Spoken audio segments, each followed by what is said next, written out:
सभी दोस्तों का बहुत बहुत स्वागत व अभिनंदन है। आइए दोस्तों जानते हैं स्वास्थ्य से संबंधित कुछ महत्वपूर्ण बातें और फिर सुनते हैं भगवान महात्मा बुद्ध के कुछ अनमोल विचार। मित्रों, हमसे जुड़े रहने के लिए चैनल को सब्सक्राइब करें और बेल आइकॉन का बटन ऑन कर दें, जिससे हर एक वीडियो की नोटिफिकेशन आपको मिलती रहे। और हाँ मित्रों, हमें प्रोत्साहित करने के लिए कमेंट सेक्शन में ओके, थैंक्स, नमो बुद्धाय कुछ भी लिख सकते हैं। दोस्तों लाइक जरूर कर दीजिएगा। चलिए मित्रों, जानते हैं भगवान महात्मा बुद्ध का उपदेश। आज का जो उपदेश है, आलस को दूर करने के 4 नियम।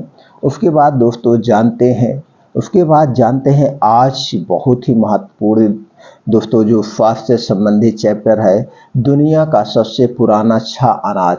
अगर दोस्तों आप इस 6 अनाज अपने डेली डाइट में, रूटीन में शामिल करते हैं तो दोस्तों आपको शुगर रोग से बचा के रखेगा। और अगर शुगर हो भी गया है तो कुछ प्राकृतिक नियमों का आप पालन करेंगे तो आपका डायबिटीज स्वतः ठीक हो जाएगा। तो दोस्तों चलिए उपदेश सुनते हैं। उपदेश सुनने के बाद जानते हैं वो कौन से 6 अनाज है। दोस्तों, एक समय की बात है, गौतम बुद्ध अपने शिष्यों के साथ एक गांव में पहुंचे।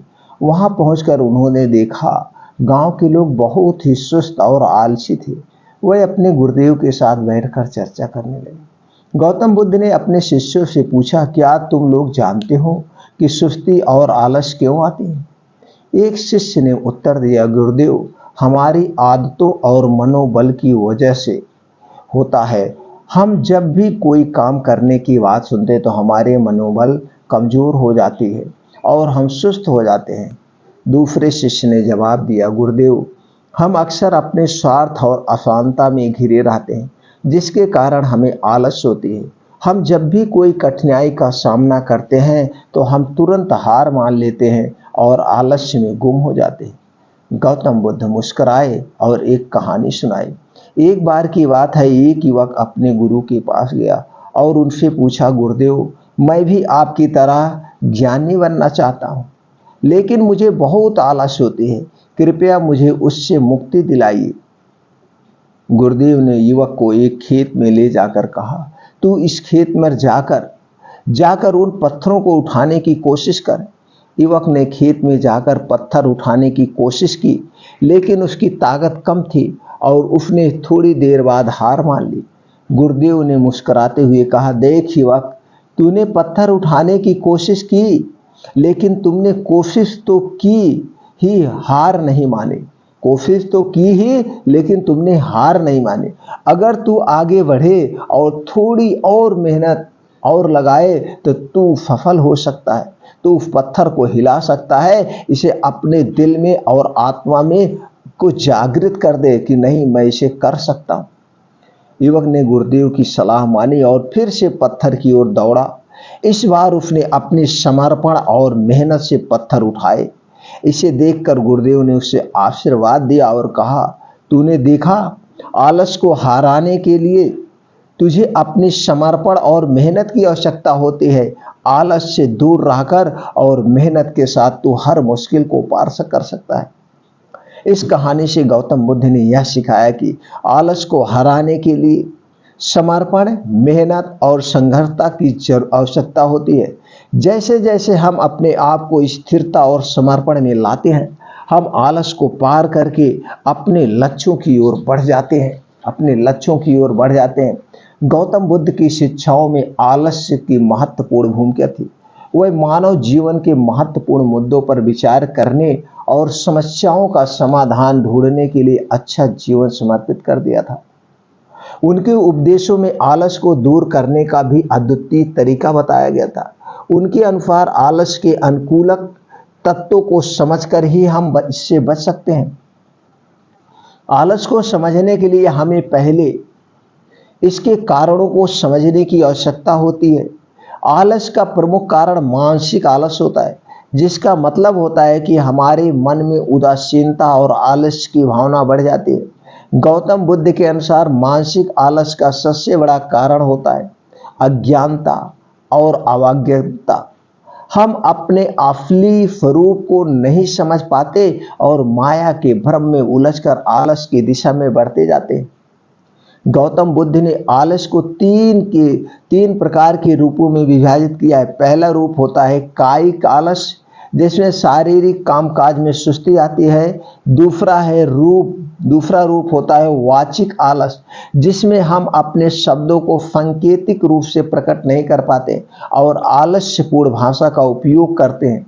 तीसरा और अंतिम रूप होता है मानसिक आलस, जिसमें मन कार्यों में उदासीन हो जाता है और सोचने की क्षमता में कमी होती है। गौतम बुद्ध ने आलस को दूर करने के लिए कई उपाय बताए। उनके अनुसार सबसे पहला और महत्वपूर्ण उपाय होता है स्वयं को जागरूक करना। हमें अपने असली स्वरूप को समझना चाहिए, जैसे कि हम अपने वास्तविक कार्यों में समर्पित होकर सकें। इसके लिए ध्यान और समाधि की प्रैक्टिस करनी चाहिए। ध्यान के माध्यम से हम अपने मन को नियंत्रित कर सकते हैं और उसे आलस से दूर रख सकते हैं। दूसरा उपाय होता है सकारात्मक सोच का विकास करना। आलस का मुख्य कारण यही होता है कि हम अपने दिमाग में नकारात्मक और आलस्यपूर्ण विचारों को बहुत ज़्यादा बढ़ावा देते हैं। इसीलिए हमें सकारात्मक सोच को प्रोत्साहित करना चाहिए और नकारात्मक विचारों को दूर करने का प्रयास करना चाहिए। तीसरा उपाय होता है सक्रिय और नियमित जीवन शैली अपनाना। आलस का एक महत्वपूर्ण कारण होता है अनियमित और असममित जीवन शैली, जिससे कि हमारे शरीर और मन की क्षमता में कमी आती है। इसीलिए हमें नियमित रूप से योगासन, प्राणायाम और मेधा शक्ति बनने के उपायों का पालन करना चाहिए। आलस से बचने के उपायों के साथ साथ गौतम बुद्ध ने उसके परिणामों को समझाने के भी प्रयास किए। उन्होंने बताया कि आलस से हमें कई प्रकार की समस्याएं होती हैं, जैसे कि समय की पाबंदी, उत्पादकता में कमी, सकारात्मकता की कमी आदि। इन सभी परिणामों के कारण हमारा जीवन असफल हो जा सकता है। गौतम बुद्ध के उपदेशों में आलस को दूर करने के लिए अपने मन को प्रशांत और जागरूक रखने की महत्वपूर्णता दी। वह सिखाते थे कि अपने कर्मों में पूरी उम्मीद और समर्पण के साथ काम करना चाहिए, जिससे कि हमारे कार्यों में सफलता मिल सके। इसके अलावा हमें सकारात्मक सोच की प्रवृत्ति देखें, ताकि हमें मन के नकारात्मक विचार को दूर कर सके। आलस का सबसे बड़ा प्रभाव हमारे व्यक्तिगत और पेशेवर जीवन पर होता है। यदि हम अपने कार्यों में सक्रिय नहीं रहते और आलस्य में पड़ जाते हैं, तो हमारे प्रगति और सफलता में कमी आ सकती है। इसके अलावा आलस से हमारी मानसिक स्थिति पर भी बुरा प्रभाव पड़ता है। हम अपने मन को नियंत्रित नहीं कर पाते और उदासीनता में पड़ जाते हैं। गौतम बुद्ध के उपदेशों से हमें यह सीखने को मिलता है कि आलस को दूर करने के लिए हमें अपने मन की निगरानी और सजगता बनाए रखनी चाहिए। हमें अपने कार्यों में सजग और प्रांगण रहना चाहिए, ताकि हमारे जीवन में सफलता और खुशियां प्राप्त हो सके। गौतम बुद्ध के उपदेशों के आधार पर हमें आलस को दूर करने के लिए अपने मन की निगरानी और सजगता बढ़ाने का प्रयास करना चाहिए। हमें सकारात्मक सोच को प्रोत्साहित करना चाहिए और नकारात्मक विचारों को दूर करने का प्रयास करना चाहिए। साथ ही हमें नियमित और स्वस्थ जीवन शैली अपनाने का प्रयास करना चाहिए और अपने कार्यों में पूरी उम्मीद और समर्पण के साथ काम करना चाहिए। इस प्रकार गौतम बुद्ध के उपदेशों का अनुसरण करके हम आलस से मुक्त हो सकते हैं और एक सफल और खुशहाल जीवन जी सकते हैं। मित्रों, उम्मीद करते हैं कि आप ये आलस को दूर करने के 4 नियम आज ही अभी ही अपना लेंगे और अपनी उस मंजिल को जरूर प्राप्त करेंगे जिस मंजिल को आप चाहते हैं, जो आपका सपना है। हर एक आदमी अपने बड़े से बड़े सपने को पूरा कर सकता है और जिस आदमी का जितना बड़ा सपना होता है, उसके सामने उतनी बड़ी बाधाएं होती हैं।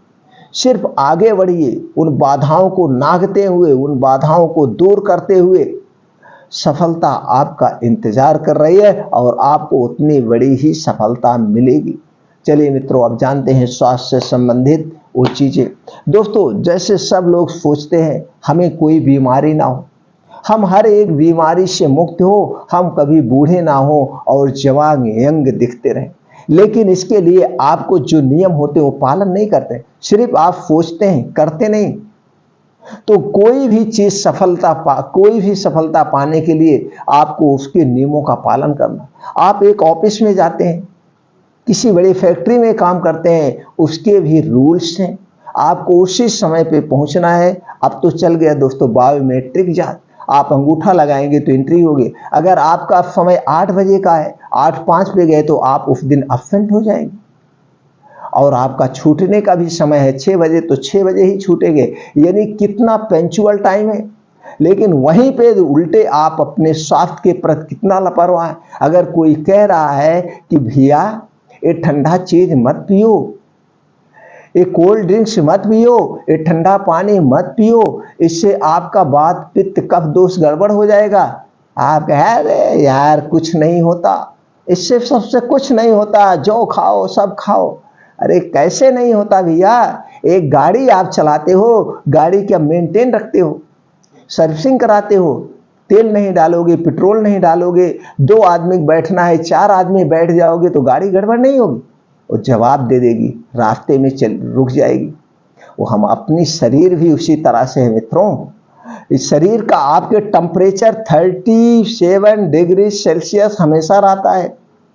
यानी 37 डिग्री सेल्सियस तापमान, इतना गर्म आपका शरीर हमेशा रहता है। और ऊपर से जब आप कोई भी ठंडा पेय पदार्थ पीते हो तो आपके शरीर का फंक्शन गड़बड़ होगा नहीं, होगा नहीं। एक लोहा गर्म कर दो, उस पर पानी डालोगे तो लोहे से छन्न की आवाज आएगी और कुछ देर के बाद आप वहां से झाड़ोगे, कुछ मूर्छा टाइप निकलेगा, यानी उसकी कुछ तत्व निकल गया।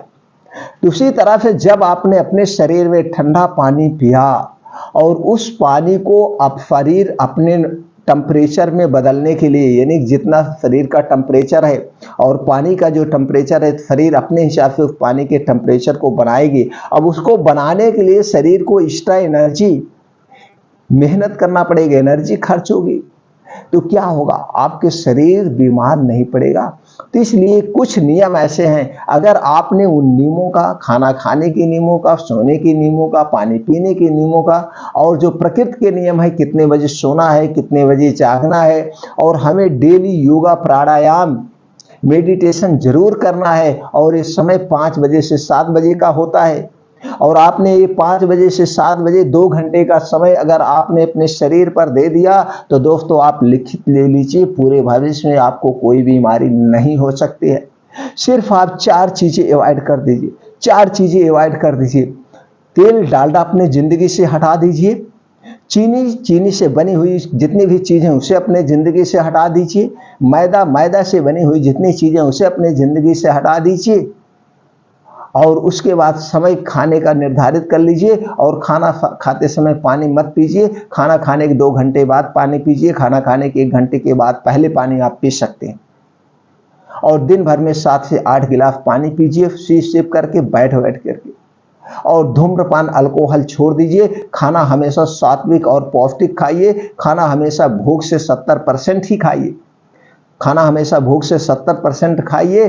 और सुबह का खाना पेट भर के खा सकते हैं, दोपहर का खाना सुबह के खाने का आधा, और रात का खाना दोपहर के आधा। सिर्फ इतने नियम आप पालन कर लीजिए, पूरे भविष्य में आपको कोई बीमारी नहीं है, लिखित ले लीजिए। पूरे भविष्य में आपको कोई मेडिसिन लेने की जरूरत नहीं, कोई मेडिसिन। तो दोस्तों चलिए अब बात करते हैं मेन पॉइंट पे। और दोस्तों कभी भी अपने जिंदगी में आप चिंता मत करना, चिंता चिता के समान है, चिंता करने से कुछ हल नहीं होता है। आज मैं जो आपको 6 आटे बता रहा हूँ, 6 अनाज बता रहा हूँ, ये 6 अनाज दोस्तों सर्व गुण संपन्न है। और एक एक अनाज 10 बीमारियों को दूर करने की क्षमता रखता है। आज हम क्या खा रहे हैं, सिर्फ आटा खा रहे हैं, चावल खा रहे हैं। आटा और चावल पे डिपेंड है, वो भी आटा कौन सा खा रहे हैं, एकदम पतला से पतला। भैया खूब पतला पीसना, रोटी पोटी नहीं होनी चाहिए। ऊपर से उसको हम चाल देते हैं, और चाल देते हैं, जो फाइबर वो सब निकल जा रहा है। और कुछ लोग दोस्तों तो पैकेट का खा रहे हैं, मतलब एकदम कोई मतलब नहीं उसे खाने। और हम मैदा खा रहे हैं, मैदा में कुछ नहीं रखा, वो बनता तो गेहूं के आटे से, लेकिन ऊपर का फाइबर निकाल लिया जाता है, जो हमारे स्वास्थ्य के लिए लाभदायक है। फिर हम खाते क्या है? चूना खाते, कुछ नहीं, चूना भी तो उससे ज़्यादा फायदेमंद है दोस्तों। तो इसलिए अपने खाने में बिना जो है दोस्तों चाला हुआ आटा खाइए, आटा थोड़ा सा मोटा होना चाहिए, और मल्टीग्रेन आटा खाइए, और मिक्स दालों का प्रयोग करिए, मिक्स सब्जी खाइए, हरी साग सब्जी जितना हो सके खाइए, जितना हो सके खाइए। ये सारी चीजें अपना लीजिए, कोई बीमारी नहीं है। आज शुगर से लोग ग्रसित होते जा रहे हैं। आखिर शुगर से क्यों ग्रसित होते जा रहे हैं? हर एक आदमी चीनी से बनी हुई चीजें वो 24 घंटे खा रहा है। 24 घंटे कहीं टॉफी खा रहा है, कहीं बिस्किट खा रहा है, कहीं टोस्ट खा रहा है, कहीं ब्रेड खा रहा है, कहीं दिन भर में 10 चाय पी रहे हैं। और चीनी सबसे खतरनाक है। चीनी के स्थान पर गुड़ लीजिए।